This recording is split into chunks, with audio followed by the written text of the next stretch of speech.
Le changement climatique, un défi absolument immense. Pour s'y attaquer, il faut bien sûr parler des gaz à effet de serre. Mais la vraie question, c'est comment on fait pour mesurer, pour comparer et surtout pour réduire ces émissions de manière fiable partout sur la planète? Eh bien la réponse, elle se trouve peut-être là où on l'attend le moins, dans des normes techniques. Alors on va plonger ensemble pour voir comment cette fameuse série ISO 14600X nous donne les outils indispensables pour l'action climatique. Voilà notre programme. On va commencer par l'ampleur du problème, pour bien comprendre l'enjeu. Ensuite, on verra pourquoi tout part de la mesure. Puis, on ouvrira cette fameuse boîte à outils des normes ISO. On se penchera sur le rôle clé de la vérification, et pour finir, on regardera comment tout ça se transforme en résultats concrets. Allez, on commence par planter le décor. Parce que pour vraiment saisir l'importance de ces normes, il faut d'abord prendre conscience de l'urgence planétaire qu'elles essayent de résoudre. Cette phrase, elle vient directement des documents de l'ISO. Et le moins qu'on puisse dire, c'est qu'elle ne mâche pas ses mots. Ça pose tout de suite la gravité de la situation et ça nous dit qu'il faut agir, et vite. Alors là, attention, ce tableau montre un point absolument essentiel. Tous les gaz à effet de serre sont loin de se valoir. Pour les comparer, on utilise une unité qu'on appelle le potentiel de réchauffement global, le PRG. Le CO2, c'est notre base, il est à 1. Mais regardez le méthane, 28 fois plus puissant. Et accrochez-vous bien, l'hexafluorure de soufre, le SF6, son pouvoir de réchauffement est plus de 22 000 fois supérieur à celui du CO2. On comprend tout de suite que compter uniquement le CO2, ça ne suffit pas du tout. Il faut une méthode hyper complète pour tout mesurer avec précision. Bon, maintenant qu'on a vu la complexité du problème, comment on y répond? Ça nous amène à un principe de base, mais qui est au cœur de tout. Et voilà, c'est ça la philosophie derrière toute la série de normes ISO 14600X. C'est une logique implacable. On ne peut pas espérer réduire quelque chose qu'on ne sait même pas quantifier. C'est ce qui fait passer d'une bonne intention à une vraie stratégie. Bien sûr, pour que cette mesure inspire confiance, elle doit suivre des règles strictes. L'harmonisation et la comparabilité, en gros, c'est pour s'assurer qu'un rapport fait à Tokyo puisse être comparé sans problème à un autre fait à Paris. La cohérence, c'est pour être sûr qu'on applique toujours les mêmes méthodes. Et la traçabilité et la validité, ça veut dire que les chiffres sont justes et qu'on peut vérifier d'où ils viennent. C'est ce socle qui permet d'agir ensemble au niveau mondial.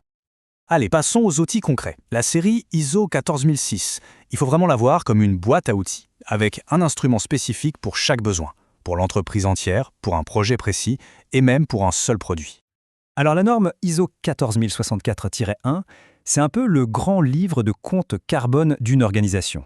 Elle va l'aider à définir ses frontières, à identifier toutes ses sources d'émissions, des plus évidentes comme le carburant de ses camions, aux plus indirectes comme les vols que prennent ses employés pour le travail. Ensuite, on a la 14064-2. Là, on change de perspective. On ne mesure plus ce qu'on émet, mais ce qu'on retire. Si une entreprise lance un projet de reforestation, par exemple, cette norme va permettre de calculer précisément la quantité de CO2 que cette nouvelle forêt va absorber. C'est l'outil qui mesure les solutions. Et enfin, la norme ISO 14067, là on passe au microscope. On zoome sur un seul produit, on calcule son empreinte carbone totale, de l'extraction des matières premières qui le composent jusqu'à ce qu'il devienne un déchet. Ça, c'est hyper puissant pour les fabricants qui veulent éco-concevoir. Et bien sûr, ça donne à tout le monde le pouvoir de choisir en connaissance de cause. Mesurer, c'est une chose. Mais comment être sûr que les chiffres qu'on nous donne sont les bons? C'est là qu'on touche au cœur du réacteur de tout le système, la confiance. Et cette confiance, elle est assurée par la vérification. Ici, il y a une petite nuance importante à comprendre entre validation et vérification. En fait, c'est simple. La validation, ça regarde vers l'avenir. On évalue si un projet, sur le papier, tient la route. La vérification, ça regarde dans le rétroviseur, on contrôle que les chiffres déclarés pour le passé sont bien exacts. L'une valide une promesse, l'autre confirme un résultat. Ce schéma montre parfaitement comment les pièces du puzzle s'assemblent pour créer une véritable chaîne de confiance. Première étape, on quantifie les émissions. Deuxième étape, on publie une déclaration. Troisième étape, un vérificateur indépendant arrive et, avec la norme 14064-3, il contrôle tout. Et pour que la boucle soit bouclée, ce vérificateur, lui aussi, est contrôlé.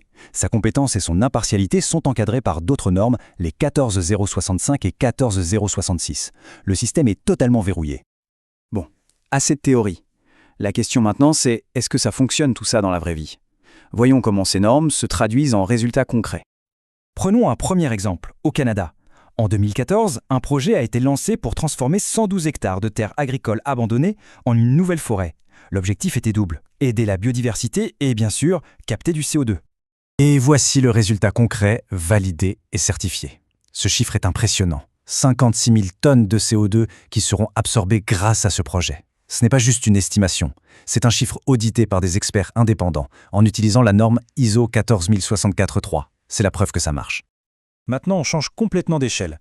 On parle du marché du carbone européen. Un système réglementaire gigantesque qui couvre plus de 11 000 usines et centrales et pèse pour presque la moitié des émissions de l'Union européenne. Eh bien, tout ce système repose sur la vérification des émissions selon les normes ISO. C'est sa colonne vertébrale. Et le résultat est là. L'objectif de 2020 a été atteint dès 2019. Et c'est là qu'on arrive au point le plus intéressant. À l'origine, ces normes sont volontaires. N'importe qui peut choisir de les utiliser. Mais elles se sont révélées tellement fiables, tellement robustes, que des régulateurs comme l'Union européenne ont décidé de les rendre obligatoires, de les intégrer dans la loi. Le volontariat a préparé le terrain pour la réglementation. Ce qui nous laisse avec une question fondamentale pour l'avenir. Face à l'urgence, est-ce que ce modèle, qui a fait ses preuves en Europe et ailleurs, pourrait devenir la norme au niveau mondial ? Est-ce qu'un système de mesure fiable et vérifiable est destiné à devenir la base de toute politique climatique sur la planète ? C'est peut-être l'une des clés pour réussir tous ensemble cette transition.